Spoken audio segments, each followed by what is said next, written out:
Assalomu alaykum. Men Ruxshona Ne'matova, Inha universiteti talabasi, hozirgi kunda Mirzo Ulug'bek vorislari markazi tomonidan tashkillashtirilgan Data Science kursi talabasiman.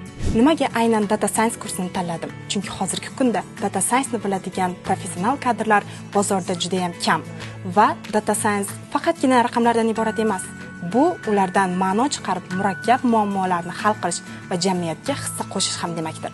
Nimaga aynan Data Science ni Mirzo Ulug'bek vorislari markazida o'qish kerak? Buni bir nechta sabablar bor.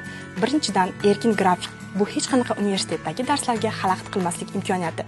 Ikkinchidan esa turli xil interaktiv mashg'ulotlar, sport o'yinlari, zakovat va boshqalar. Uchinchidan esa siz Science and Innovation jurnalida o'z maqolangizni chop etish imkoniyatiga ega bo'lasiz. Bu kursda o'qish uchun sizdan hech qanday IT sohasini bilish talab etilmaydi. Shunchaki kuchli matematika va informatika yetarli. Bizni kuzatishda davom eting. Qabul tez orada ochiladi.